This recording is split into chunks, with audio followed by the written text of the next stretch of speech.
Hi, everybody. This is Noelle from Petitti Garden Centers, and we're here at Oakwood Village. Beautiful day to do a spotlight on Heliopsis. And you're going to say, what's Heliopsis? Well, actually, we like to call it false sunflower or ox-eye daisy. But believe it or not, it really is a close relative of the sunflower family, not quite there. And so the botanical name is Heliopsis helianthoides, which means from Greek, helios is sun, right? And helianthoides, the specific epithet, it actually means resembling a sunflower. So there you go. So these are true perennial plants. They are super hardy. You're going to find lots of kind of size variety here. Some are very compact. Some are much taller, but usually in between, let's say 2 foot to about 4 foot, the varieties that we grow. And they're just great clumping perennials, super cold hardy, I mentioned. So negative 40 degrees. So that's zone 3, believe it or not. So for here in Northeast Ohio, no problem wintering over at all. And obviously in the aster family, and we've talked about the asters before, anytime you see a daisy, it's pretty much going to be in the aster family, and that's always good for your pollinators. It's usually pretty good as far as deer and bunny resistance as well.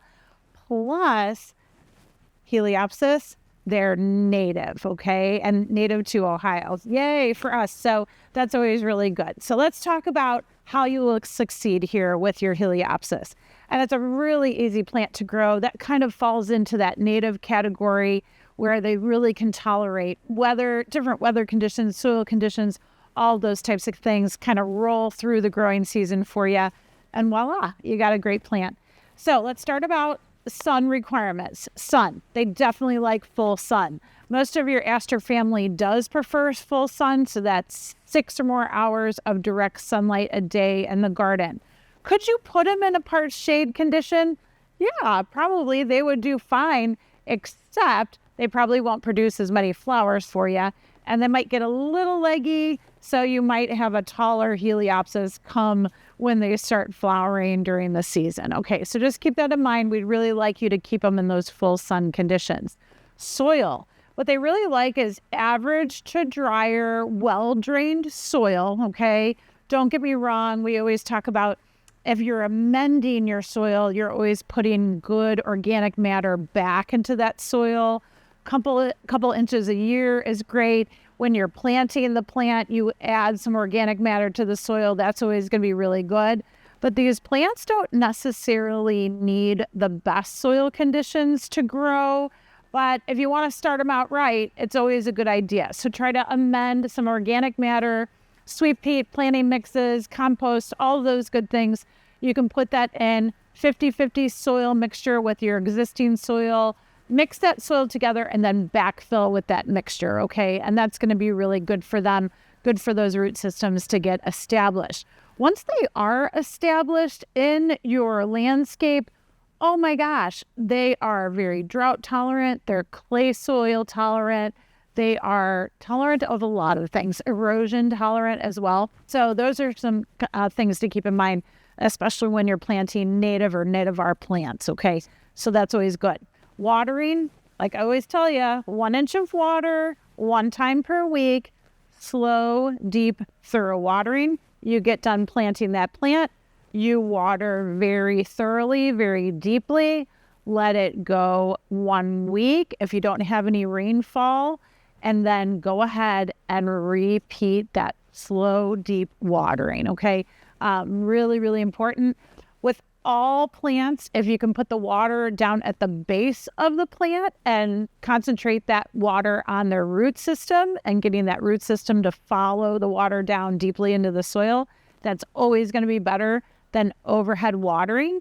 Like many plants, if you overhead water and we have the right climate conditions, you can get spots and things on the foliage. These guys, luckily, are pretty good. So needless to say, just keep in mind water at the base. It's always a really good thing to do with your plants. Okay, next thing, fertilizer. So with most, I would say the majority of our perennials out there, we usually recommend a spring fertilization with plant tone and iron tone. And then Angelo likes to recommend applying Osmocote, so that kind of, if you will, pelletized fast release for midsummer, okay? But you can do plant tone and iron tone in spring, and you can reapply it in summer if you like. That's fine. It's just Angelo likes that extra kick in summer with Osmocote. So again, you can do those. So 2 feedings with your perennials, spring and midsummer, okay? That's really going to get them through the season, keep them performing for you really well. As far as maintenance concerns, these plants are really easy. Again, native plants or native varieties of plants, okay, or a nativar. So needless to say, they grow very well for us, especially in Northeast Ohio. And what we find with these, so easy that they're very long blooming and they kind of repeat bloom, but you could always deadhead them. That's always going to help continue the production of viable new growth, right? So when you have a spent flower, which I don't have too many, folks, but if you go down and you go back to the next leaf node, typically, so here I have one of the varieties, we'll talk about this one in just a sec, but that flower, when it is spent, and believe me, again, they're long lasting, so they're going to hold on to their rays, their petals, and so forth. When it is finally spent, you can go down, and actually, I was talking about this leaf node, but if Taylor goes in really close, there are like 3 new buds down here, even lower. So I'm going to take this stalk and go all the way down, and I would cut it right above those 3 new buds, and you'll get more buds shooting from that node. So that's a really good thing to know. So deadheading is always going to help, okay? It's not necessary, but again, it will always keep that plant more viable, more vigorous, keep on continuing to bud and bloom for you too. So that's something to keep in mind. Another thing with these perennials, again, is that they might get a little bit taller because they can stretch a little bit during the season. So if you do have a taller variety, and I'll show you our tallest one is about 4 foot tall, but the way to counteract that is that in late May, you can actually cut the plant, its height in half, okay? So at that time, let's say late May, they've pushed out of the ground and they might be 2 foot tall. You can go ahead and cut it by half. So remove 1 foot of the growth. It will slow the growth down a little bit. It'll get those stems to branch even more. It will create a more compact Heliopsis for you, which is sometimes that's what we want out there in the garden. And it will delay the flowering, but it should also increase your bud and your flower performance too. So keep that in mind. You can do that with Heliopsis reliably, and they will do very well. Now, most of these varieties are going to bloom anywhere from, let's say, start in June, sort of late June, and go on, and many of them can continue on into the fall once they're established. So their first year, they might not bloom that long for you, but as they get more mature in the garden, they end up producing more buds, more flowers, and will continue to last long into that garden. So let's move on to attributes, which makes them a really good cut flower. They do really, really well in that capacity. And so finding them in native gardens, cutting gardens, those types of things, they're a great plant. They give you a lot of color. I will also say that they are a pollinator attractant, of course. They're very nectar rich. And so you're going to see butterflies and bees both visit the Heliopsis, no problem whatsoever. Again, being relatives to the sunflower family, yeah, they're good ones for that, okay?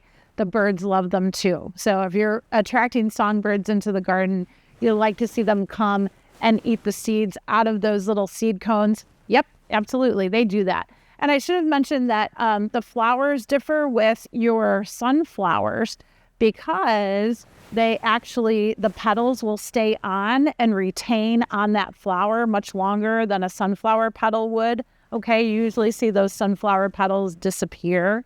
And then the other thing about them is they have a raised cone in the center of the flower, which is different from a sunflower because sunflower is usually flat center. Okay. So again, just a few differences there, but still really good plants for your pollinators, right? Another attribute that's great for Northeastern Ohio, deer resistant. So can't go wrong there. What else? Oh my gosh. Well, we talked about drought tolerance, heat tolerance, erosion tolerant. There's just a lot of great places that you can stick this Heliopsis, this fall sunflower, and it's going to do really, really well for you. So keep that in mind. Great native plant. Okay, let's talk about varieties really quick. And I'm going to start with the shortest here, and it's right by my shoulder. So this one's called Sunstruck, and Sunstruck has very unusual foliage. And as Taylor had done the close-ups when I was showing kind of deadheading, you noticed and you look at that foliage and go, oh, wait a second, what is going on there? Sometimes when you look at it, you think, oh, it might have a problem. It does not. It actually has very creamy to white variegated foliage with dark green veins. It is very cool. So the Sunstruck here, you're going to have that foliage interest with this one. You're going to have probably up to about 14 to 16 inches in height with the flowering, bright golden yellow flowers. The centers are a little bit, just a touch golden to brown in the center. You'll see some of the seeds sticking out. And the same thing, if you like watching the goldfinches, come over and sit on there and start pulling the seeds out. It's actually really kind of fun. So needless to say, this is a really good plant for those shorter places in the garden, in the border, that you have a sunny spot. Nice and compact. Okay. Next size here, I'm going to show you, and I really like this one. This one's called Ponto Rosso. And Ponto Rosso has some dark stems on it, kind of a burgundy, red to purple stem here. These flowers are some of the largest that we have here out of the varieties that we grow. So Ponto Rosso has this beautiful golden orange flower, obviously much more golden towards the center. And then the eye, again, is kind of a burnt orange, russet orange to red in the center. Really, really pretty. Compact habit. You can tell nice and sturdy here. Very, very strong stems with Ponto Rosso. I'll say probably that medium size range. So anywhere from like 18 to maybe 24 inches around there. Same width. Okay. So very good presentation here on Ponto Rosso. Really, really nice. This one down here is newer for us. And this one is called Sole de Arancia. Okay, you'd think I'd know Italian working for Petitti's, but I really don't. So hopefully I got that right. But it means orange sun, I think, is what it means in Italian. And this one, again, is kind of part of this series. Nice and compact, really full foliage, very sturdy stems. Beautiful flowers. The flowers are a darker shade of that orange gold, if you will. A little bit smaller here, but really profuse. We're seeing a lot of buds underneath and growing with this variety. So that one's new for us. We love it. Very dark green foliage, very clean foliage. So that one's great too. Okay, I wanted to show you Burning Hearts. Burning Hearts is back here. It has sort of a lighter purpley pink stem to it. It has a bicolor flower. The flowers are not the largest of the series, but very pretty, kind of darker orange eye here with the rays. The rays are a little bit cupped on this one, so that makes them a little bit different from the others here. Again, taller. This one is variety Scabra. So it's Helianthus helioides variety Scabra. Definitely a native variety. It's a seed selection from a native variety. And it is up to 48 inches tall. So if you want to let it grow tall and be kind of mid to back of the border, that's great. If you want to keep it a little bit shorter, again, end of May is when you're going to cut back that new growth by half to kind of reduce the size on that one. So keep that in mind. And then this one up here is, I lost it, Taylor. She's going to remember. Burning something. No. What one? Oh, summer eclipse. See, I get that burning hearts in my brain and then I don't want to let go of it. So summer eclipse. And it has, again, look at that beautiful bicolor flower there. Really, really big orangey red eye on this one. Darker stems, darker foliage. So Taylor's going to show you that darker foliage. It has a nice purpley cast to it. Really nice. This is probably up to maybe 30 inches in the garden. Maybe it would stretch out to about 36. So I'm going to say anywhere between 2 to 3 foot plus, okay, in the garden. But beautiful, beautiful newer variety for us as well. So sunstruck, right, Taylor? No, sorry, summer eclipse. See, I'm terrible about it. This is sunstruck up front. Okay, very, very good. So did I hit them all, Taylor? Yes, I got them all. So again, Heliopsis, easy to grow, extremely cold hardy, wonderful native perennial for us, keystone perennial. So again, you're going to see them in wildflower gardens, you're going to see them in native gardens and so forth. Really great kind of midsummer to late summer color and into fall color, long-lasting daisy blooms. Great cut flower.